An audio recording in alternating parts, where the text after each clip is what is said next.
So page 335, പുതിയ chapter ആണ്, chapter 11, deductions to be made in computing total income.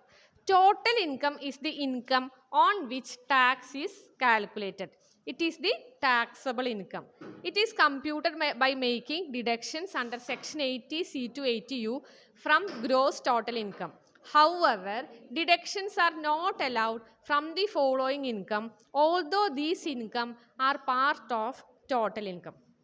നമ്മൾ എന്താ ചെയ്യേണ്ടത് വെച്ചെങ്കിൽ 5 ഹെഡിൻ്റെയും ഇൻകം എല്ലാം കൂടി കൂട്ടണം. അവിടെ നമ്മൾ 5 ഹെഡിൻ്റെയും ഇൻകം കൂട്ടുമ്പോൾ എന്തൊക്കെ ചെയ്യണം? സെറ്റ് ഓഫ് ഉണ്ടെങ്കിൽ സെറ്റ് ഓഫ്, ക്യാരി ഫോർവേഡ് ഉണ്ടെങ്കിൽ ക്യാരി ഫോർവേഡ്, ഉള്ളിൽ ഏതിൻ്റെ എമൗണ്ട് ഉള്ളിൽ തന്നെ എഴുതി ഈ കാര്യങ്ങളൊക്കെ ചെയ്ത് ഓരോ സാലറി ചെയ്യുമ്പോൾ അതിൻ്റെ ഡിഡക്ഷൻ. ആ ഷബിനി സനി ഒന്ന് മാറിയിരുന്നേ, വിട്ടിരിക്കെ ഒട്ടി പിടിച്ചിരിക്കില്ല, അത് കുഴപ്പമില്ല, സ്ഥലം തിരി വിടാം, ഫിസിക്കലി അങ്ങനെ ഡിസ്റ്റൻസ് വിടാം. ഓക്കെ അപ്പോൾ എന്താന്ന് വെച്ച് കഴിഞ്ഞാൽ അപ്പോൾ നമ്മൾ എന്താ പറഞ്ഞിരുന്നത്? അതന്നെ, സാലറി കാണുമ്പോൾ സാലറി കമ്പ്യൂട്ടഡ് എന്ന് പറഞ്ഞാൽ നമുക്ക് എളുപ്പമായി, സ്റ്റാൻഡേർഡ് ഡിഡക്ഷൻ ഒന്നും കുറയ്ക്കണ്ട, എല്ലാം ചെയ്തിട്ടാണ്. അല്ലെങ്കിൽ നമ്മൾ എല്ലാ എലമെൻസും എടുത്ത് അതിൻ്റെ ഡിഡക്ഷനൊക്കെ കുറച്ച്, എൻ്റർടൈൻമെൻറ്റ് എലവൻസ് ഒക്കെ കുറച്ച്, പ്രൊഫഷണൽ ടാക്സ് ഒക്കെ കുറച്ച്, എല്ലാ ഹെഡും ചെയ്തു, എവിടേക്കാണോ സെറ്റ് ഓഫ് ചെയ്തു, ക്യാരി ഫോർവേഡ് ചെയ്തു, എല്ലാം കൂട്ടി. ആ കൂട്ടിക്കഴിഞ്ഞാൽ ഡീംഡ് ഇൻകംസ് ഉണ്ടെങ്കിൽ അമ്മായിയച്ഛൻ മരുമകൾക്ക് കൊടുത്ത സ്വത്തും ബിനാമി ഒക്കെ അതൊക്കെ കൂട്ടി, ഡീംഡ് ഇൻകംസ് ഒക്കെ കൂട്ടി, ക്ലബിങ്ങും ചെയ്ത് അത് കഴിഞ്ഞിട്ട് നമ്മൾ എന്ത് ചെയ്യണം? അപ്പം നമുക്ക് ഗ്രോസ് ടോട്ടൽ ഇൻകം കിട്ടും. ആ ഗ്രോസ് ടോട്ടൽ ഇൻകത്തിൽ നിന്ന് നമ്മൾ deductions under section 80C to 80U, അത് അങ്ങനെ തന്നെ പറയണം. 80C to 80L എന്ന് നിങ്ങളുടെ ഇഷ്ടത്തിന് പറയാൻ പറ്റില്ല. 80C to 80U കുറച്ച് കഴിഞ്ഞാൽ കിട്ടണ ഇൻകത്തെ പറയണ പേരാണ് ടോട്ടൽ ഇൻകം. ആ ടോട്ടൽ ഇൻകത്തിൻ്റെ മേലെയാണ് നമ്മൾ ടാക്സ് കണ്ടുപിടിക്കുക. ഫസ്റ്റ് സെൻറ്റൻസ് നോക്കിയേ, total income is the income on which income tax is calculated. അപ്പം നിങ്ങൾക്കൊരു ഓപ്ഷൻ തരണം, income tax is calculated on. ആദ്യത്തെ ക്വസ്റ്റ്യൻ ടോട്ടൽ ഇൻകം, രണ്ടാമത്തെ ഗ്രോസ് ടോട്ടൽ ഇൻകം, മൂന്നാമത്തെ വെറും ഇൻകം, നൺ ഓഫ് ദിസ്. നിങ്ങൾ എന്ത് ചെയ്തും? ടോട്ടൽ ഇൻകം എഴുതും. മനസ്സിലായി? അപ്പോൾ ഒരു മാർക്ക് കിട്ടും. ഓക്കെ, ഇനി പക്ഷെ വേറൊരു കാര്യം എന്താ വെച്ചെങ്കിൽ, നമ്മുടെ ടോട്ടൽ ഇൻകത്തിൽ എന്തുണ്ടാവും? നമ്മുടെ ഗ്രോസ് ടോട്ടൽ ഇൻകത്തിൽ ലോങ് ടേം ക്യാപിറ്റൽ ഗെയിനും short term capital gain on transfer of ഷെയറും വിന്നിങ് ഓഫ് ലോട്ടറി അങ്ങനെ കുറേ കാര്യങ്ങളൊക്കെ വരും. പക്ഷേ നമ്മൾ എന്തെടുക്കാൻ പാടില്ല? Deductions are not allowed from the following income. ഈ 80C മുതൽ 80U വരെയുള്ള ഡിഡക്ഷൻസ് താഴെ പറയണ 4 കാര്യങ്ങൾക്ക് ബാധകമല്ല. അപ്പം നമ്മുടെ ഗ്രോസ് ടോട്ടൽ ഇൻകത്തിൽ നിന്ന് ഈ പറയുന്ന 4 കാര്യങ്ങൾ കുറച്ചതിന് ശേഷമേ 80C മുതൽ 80U വരെയുള്ള കാര്യങ്ങൾ നിങ്ങൾക്ക് കുറയ്ക്കാൻ പറ്റൂ. എന്താ ഞാൻ പറഞ്ഞേ? നമ്മുടെ ഗ്രോസ് ടോട്ടൽ ഇൻകത്തിലെ എല്ലാ ഹെഡിലത്തെ ഇൻകം ഉണ്ടാവും, ക്യാപിറ്റൽ ഗെയിൻ ഉണ്ടാവില്ലേ, അല്ലേ, അതർ സോഴ്സ് ഉണ്ടാവില്ലേ. അപ്പോൾ ഈ പറയണ 4 കാര്യങ്ങൾക്ക് എന്ത് കിട്ടില്ല? ഡിഡക്ഷൻ കിട്ടില്ല. അപ്പോൾ ഗ്രോസ് ടോട്ടൽ ഇൻകം കണ്ടിട്ട് വീണ്ടും ഈ പറയുന്ന 4 കാര്യങ്ങൾ മാറ്റി വെച്ചിട്ടാണ് 80C മുതൽ 80U വരെ കുറയ്ക്കാൻ പാടുള്ളൂ. ഓക്കെ, ആ 4 കാര്യങ്ങൾ ഏതാ? Long term capital gain deduction കിട്ടില്ല, അതാണ് അതിൻ്റെ അർത്ഥം. ലോങ് ടേം ക്യാപിറ്റൽ ഗെയിൻ എന്ത് കിട്ടില്ല? ഡിഡക്ഷൻ കിട്ടില്ല. Short term capital gain on transfer of equity shares and units of equity oriented fund through A recognised stock exchange. പണ്ട് നമ്മൾ പഠിച്ചിട്ടുണ്ട്, AAA റെക്കഗ്നൈസ്ഡ് സ്റ്റോക്ക് എക്സ്ചേഞ്ചിൽ കൂടിയാണ് നിങ്ങൾ ഷെയർ വിൽക്കണമെങ്കിൽ അവിടെ കൺസിഡറേഷനൊക്കെ കണക്കാക്കുന്ന ഒരു ഫോർമുലയൊക്കെ പഠിച്ചിട്ടുണ്ട്. Least of the following cost of acquisition less fair market value on 31st March ഒക്കെ പഠിച്ചിട്ടുണ്ട്. അപ്പോൾ അത്തരം കാര്യങ്ങൾക്ക് ഡിഡക്ഷൻ കിട്ടില്ല. വിന്നിങ് ഫ്രം ലോട്ടറി, ഹോഴ്സ് റേസിന് ഡിഡക്ഷൻ കിട്ടില്ല. Income refer to section 115A, AB, AC ഒക്കെ കിട്ടില്ല. ഓക്കെ, ഇനി അടുത്തത് ബേസിക് റൂൾസ് ഓഫ് ഡിഡക്ഷൻ. അത്ര വലിയ ഇമ്പോർട്ടൻ്റ് ഒന്നും അല്ല, എന്നാൽ നമുക്ക് ജസ്റ്റ് നോക്കാം. Deductions cannot exceed gross total income. Deduction എന്ന് പറഞ്ഞാൽ എന്താ ഡിഡക്ഷൻ എന്നറിയോ? എനിക്ക് കുറയ്ക്കാൻ പറ്റുന്ന കാര്യങ്ങളാണ്.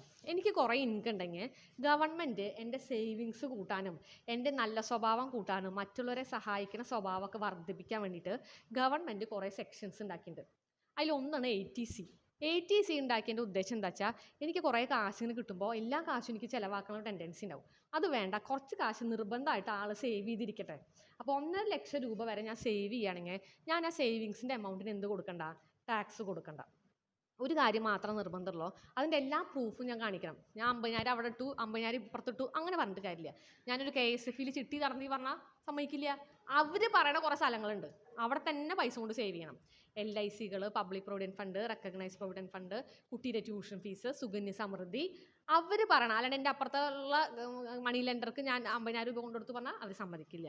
അത് ഗവൺമെൻറ് ഓതറൈസ് ചെയ്തിട്ടുള്ള സ്ഥാപനങ്ങൾ അവിടെ കൊണ്ടുപോയി പൈസ 1.5 ലക്ഷം രൂപ വരെ ഇട്ടാൽ, അപ്പോൾ 7 ലക്ഷം രൂപ ഇൻകം ഉണ്ട് വിചാരിക്കുക.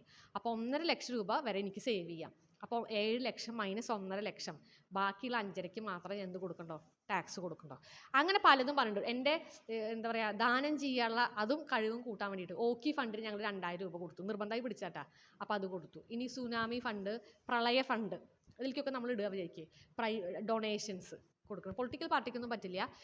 രാജീവ് ഗാന്ധി ഫണ്ട് ഉണ്ട്, ജവഹർലാൽ നെഹ്റുവിൻ്റെ ഫണ്ട് ഉണ്ട്, പ്രൈം മിനിസ്റ്റേഴ്സ് റിലീഫ് ഫണ്ട് ഉണ്ട്, ഡോട്ട് ഫണ്ട് പഠിക്കും നമ്മൾ, 80G ഫണ്ട്, സമൃദ്ധി പഠിക്കാനുണ്ട്. അപ്പോൾ അവിടെയൊക്കെ ഡൊണേഷൻ ചെയ്താൽ അതിന് എന്ത് കൊടുക്കണ്ട, ടാക്സ് കൊടുക്കണ്ട. അപ്പോൾ നമ്മുടെ നല്ല ഹാബിറ്റ് വളർത്താൻ വേണ്ടി ചെയ്യണ കാര്യമാണ്. അപ്പോൾ അതാണ് ഈ ഡിഡക്ഷൻ എന്ന് പറഞ്ഞാൽ. പക്ഷേ ഡിഡക്ഷൻ എന്ത് കൂടാൻ പാടില്ല, ഗ്രോസ് ടോട്ടൽ. എനിക്ക് ഗ്രോസ് ടോട്ടൽ എനിക്ക് 4 ലക്ഷം, ഞാൻ ഡൊണേഷനും ഡിഡക്ഷനും 5 ലക്ഷം, പറ്റുമോ? അപ്പോൾ എനിക്ക് 4 ലക്ഷം വരെ എന്ത് ചെയ്യാൻ പറ്റുള്ളൂ, ക്ലെയിം ചെയ്യാൻ പറ്റുക ആ എമൗണ്ട് ആണ്. അതാണ് first point. Deductions cannot exceed gross total income. അത്ര പഠിച്ചാൽ മതി കേട്ടോ, ഹെഡിങ് മാത്രം നോക്കിയാൽ മതി. Deductions not allowed to members if allowed to AOP BOA. If a deduction is allowed under the above section to association of person or body of individual, then deduction for the same payment or income will not be allowed to members of association of person or body of individual.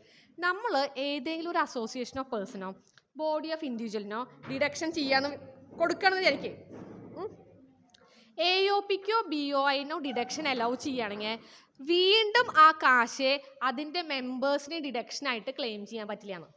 ഇത് തിയറിക്ക് വേണ്ടിയിട്ടാണ്, പ്രോബ്ലത്തിന് ആവശ്യമൊന്നുമല്ല. നിങ്ങൾ just ഒന്ന് നോക്കിയാൽ മതി. മനസ്സിലായാ? AOPക്കോ BOIനോ deduction കൊടുക്കുകയാണെങ്കിൽ അതിലുള്ള ജീവനക്കാരുണ്ടാവുമല്ലോ, അവർ വീണ്ടും deduction പറഞ്ഞിട്ട് അത് ക്ലെയിം ചെയ്യാൻ പറ്റില്ല. ഒറ്റ തവണയെ ആ ഡിഡക്ഷൻ കിട്ടുള്ളൂ. Double deduction not allowed and deduction cannot exceed the profit of particular unit or enterprise.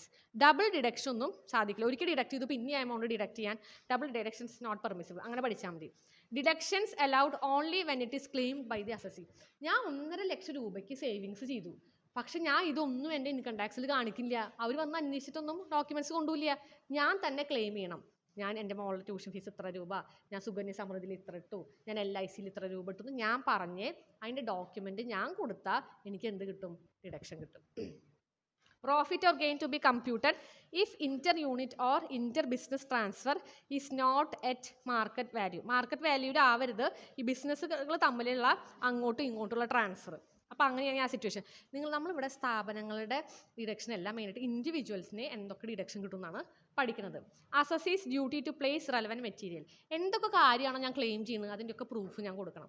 LIC ഞാൻ 50,000 അടച്ചു പറഞ്ഞാൽ അതിൻ്റെ തെളിവ് കൊണ്ട് കാണിച്ചു കൊടുക്കണം. അത് ഈ കൊല്ലം തന്നെ അടച്ചതായിരിക്കണം. 10 കൊല്ലം മുമ്പത്തെ LICയുടെ ഡോക്യുമെൻ്റ് എടുത്ത് ക്ലെയിം ചെയ്യാൻ പറ്റില്ല. Okay. Then deduction to be allowed in respect of net income included in the gross total income. നമ്മൾ എത്ര രൂപയാണോ ഇൻകം ടാക്സിൽ നമ്മൾ കാണിക്കുന്നത് അതിനായിരിക്കും നമ്മൾ എമൗണ്ട് ക്ലെയിം ചെയ്യുന്നത്. Benefit of certain deductions not to be allowed in case where return is not file within the specified limit. ചില deduction ഒന്നും നമുക്ക് കിട്ടില്ല, നമ്മൾ കൃത്യസമയത്ത് റിട്ടേൺ ഫയൽ ചെയ്യണം. ഈ കൊല്ലത്തെ ഇൻകം ഇതാണ്, ഈ കൊല്ലത്തെ സേവിങ്സ് ഇതാണെന്ന് പറഞ്ഞിട്ട് കൃത്യസമയത്ത് ചെയ്താലേ ഡിഡക്ഷനൊക്കെ കിട്ടും. ഡേറ്റ് കഴിഞ്ഞ് പോയി കഴിഞ്ഞാൽ ഈ കൊല്ലം ഞാൻ ചെയ്യാതൊക്കെ മറന്നു, അടുത്ത കൊല്ലം ഞാൻ എന്നിട്ട് ഈ കൊല്ലത്തെ പ്രൂഫ് വെച്ചിട്ട് കാര്യമില്ല. അതാത് കൊല്ലം ചെയ്യണം. ഇനിയാണ് നമ്മൾ പഠിക്കാൻ പോണത് മെയിനായിട്ട് നമ്മുടെ deductions under section 80 chapter 6A of the income tax act. Explain the items under chapter 6A of the income tax എന്ന് പറഞ്ഞിട്ട് ഒരു തിയറി ക്വസ്റ്റ്യൻ ചോദിച്ചു കഴിഞ്ഞാൽ 15 മാർക്കിൻ്റെ തിയറിയാണ്. അത് ഇവിടുന്ന് സ്റ്റാർട്ട് ചെയ്യണത് നമ്പർ 1 എന്ന് പറഞ്ഞിട്ട് 29 ഐറ്റം നിങ്ങൾ ടെക്സ്റ്റ് ബുക്കിൽ എഴുതിയിട്ടുണ്ട്. 29 ഐറ്റം കൂടിയതാണ് നിങ്ങളുടെ essay. പക്ഷെ അത് എഴുതാൻ പറ്റില്ല, അത്രയും വലുതാണ്. അപ്പം അതുകൊണ്ട് ഇമ്പോർട്ടൻ്റ് ആയിട്ടുള്ള കാര്യങ്ങൾ പഠിക്കുക. എസ്സേയും തിയറിയും ചോദിക്കാം, പ്രോബ്ലം ചോദിക്കാം ഈക്വലായിട്ട്. ഡൊണേഷൻ മാത്രമായിട്ട് 4 മാർക്ക് ക്വസ്റ്റ്യൻ ചോദിക്കും. അപ്പോൾ വളരെ ഇമ്പോർട്ടൻറ്റ് പാർട്ടാണ്. ഈ 2 പാഠം പഠിക്കാണ്ടൊന്നും നിങ്ങൾക്ക് എന്തായാലും പരീക്ഷയ്ക്ക് പോകാൻ പറ്റില്ല. ഈ 2 പാഠവും അത്രയും ഇമ്പോർട്ടൻ്റാണ്. അപ്പോൾ ഏതാ ഇമ്പോർട്ടൻ്റ് അല്ലാത്തത്? ഒന്നും ഇമ്പോർട്ടൻ്റ് അല്ലാത്തത് കേട്ടോ. അപ്പോൾ ഡിഡക്ഷൻസ് വളരെ ഇമ്പോർട്ടൻറ്റ്. ചിലപ്പോൾ 80C മാത്രമായിട്ട് ചോദിക്കും. ഒരു എസ്സിക്കലുണ്ട് 80C മാത്രം. അപ്പോൾ the following are the deductions available to an individual assessee and an HUF under section 80. ആർക്കൊക്കെയാ? ഇൻഡിവിജ്വലിനും HUFനും 80 പ്രകാരം കിട്ടാൻ പോകുന്ന ഡിഡക്ഷൻസ് ആണ് താഴെ പറയുന്നത്. ഏറ്റവും ഇമ്പോർട്ടൻ്റ് ആയിട്ടുള്ളതാണ് നമ്മുടെ 80C. Okay, deductions in respect of life insurance premium contribution to provident fund. അതിൻ്റെ ഹെഡിങ് അതാണ്. എന്താ 80C വെച്ചാൽ ഉടനെ പറയണം LIC പ്രൊവിഡൻറ്റ് ഫണ്ടിലേക്കുള്ള കോൺട്രിബ്യൂഷൻ ഒറ്റ വാക്കിൽ നമ്മൾ പറയും. അതിൻ്റെ താഴെ എത്ര ആയിട്ടുണ്ട്? 21 ആയിട്ടുണ്ട്. മുഴുവനും കാണാണ്ട് പഠിക്കാൻ പറ്റില്ല, നമുക്ക് ഒരുവിധം ഒക്കെ നോക്കാം. This deduction is available to individual and HUF. The following deductions up to a maximum of 1,50,000 is available. 80Cയുടെ മാക്സിമം ലിമിറ്റ് എന്ന് പറഞ്ഞാൽ 1,50,000 ആണ്. ഞാൻ 2 ലക്ഷം രൂപ ഞാൻ 80Cക്ക് വേണ്ടി കോൺട്രിബ്യൂഷൻ നടത്തിയാലും 1,50,000 വരെ എനിക്ക് കിട്ടുള്ളൂ. 1,10,000 ആണ് ഞാൻ കോൺട്രിബ്യൂട്ട് ചെയ്തെങ്കിൽ എനിക്ക് 1,10,000 കിട്ടും. Which ever is less. കുറവുള്ള എമൗണ്ടോ മാക്സിമം 1,50,000 വരെ. ഒരു ഐറ്റത്തിൽ മാത്രമായിട്ട് 1,50,000 ഇടാൻ പറ്റില്ലല്ലോ. എല്ലാം കൊണ്ട് LIC 1,50,000 ഇടാൻ പറ്റുമോ? ഇല്ല. നമ്മൾ കുറേശ്ശെ അത് സ്പ്ലിറ്റ് ആയിട്ടാണ് ഇടുക. അപ്പോൾ ഏതിലൊക്കെ നമുക്ക് സ്പ്ലിറ്റ് ചെയ്യാൻ പറ്റും? ഒന്നാമത്തെ LIC പ്രീമിയം പെയ്ഡ് ഓൺ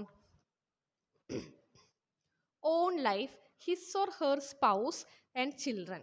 അപ്പോൾ ഞാൻ LIC എടുക്കുമ്പോൾ എൻ്റെ പേരിൽ തന്നെ എടുക്കണമെന്നില്ല, എൻ്റെ കുട്ടികളുടെയോ ഭർത്താവിൻ്റെയോ പേരിൽ LIC എനിക്ക് എടുക്കാം. പിന്നെ അതിൻ്റെ താഴെ കുറേ കാര്യങ്ങൾ ഇങ്ങനെ പറയുന്നുണ്ട്. അപ്പോൾ അത് സിമ്പിളായിട്ട് മനസ്സിലാവണമെങ്കിൽ നിങ്ങൾ താഴെ ഞാൻ പറയുന്നത് പെന്നുകൊണ്ട് എഴുതാം. പോളിസി ഇഷ്യൂഡ് ചെറുതാക്കി എഴുതട്ടോ. 1 2 3 4 ലൈനാണ് എഴുതാള്. തുടക്കത്തിൽ തുടങ്ങിക്കോ. Policy issued before 1/4/2012 hyphen deduction equal to 20% of policy or premium paid. 20% of policy or premium paid.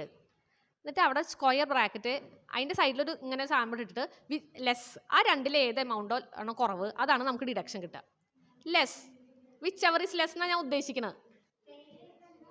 Paid എന്ന് കഴിഞ്ഞിട്ടേ ഒരു ബ്രാക്കറ്റ് ഇങ്ങനെ ഇടുക, തൊട്ടപ്പുറത്ത് വിച്ച് എവർ ഇസ് ലെസ്. ഈ രണ്ട് പറഞ്ഞ കാര്യങ്ങളിൽ ഏതാണോ കുറവ് അതാണ് നമുക്ക് ഡിഡക്ഷൻ കിട്ടുക.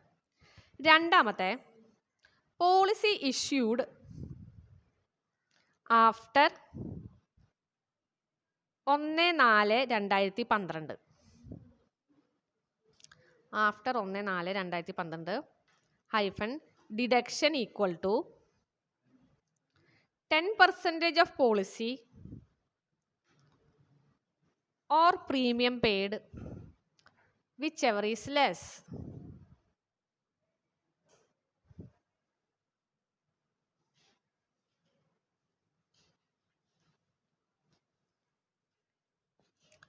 അടുത്തത് പോളിസി ഇഷ്യൂഡ്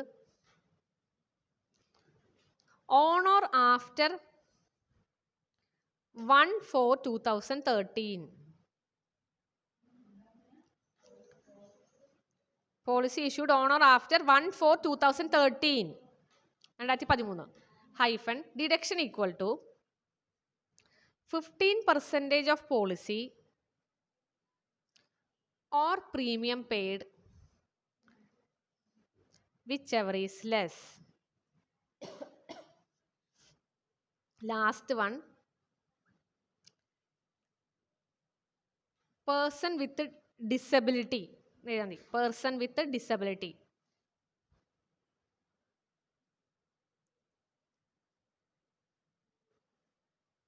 അതെത്രയാണ്? 15% തന്നെ. Person with disability.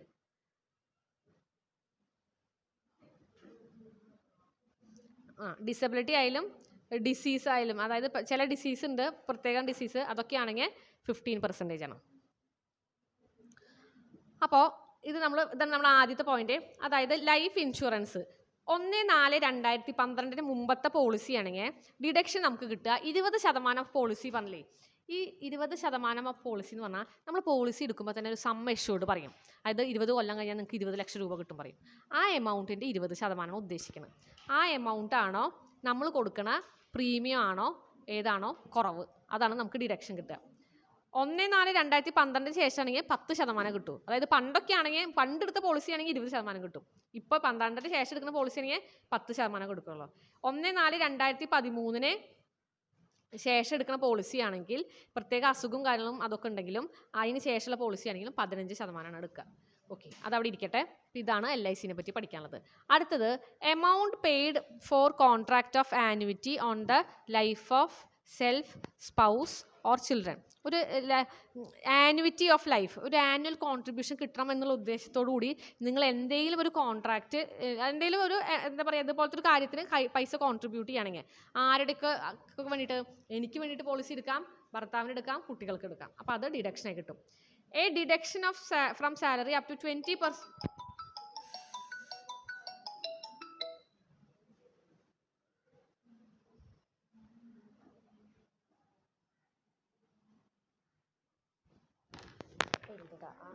ഓഫീസിനായ കാരണം എന്തെങ്കിലും അത്യാവശ്യമായിരിക്കും.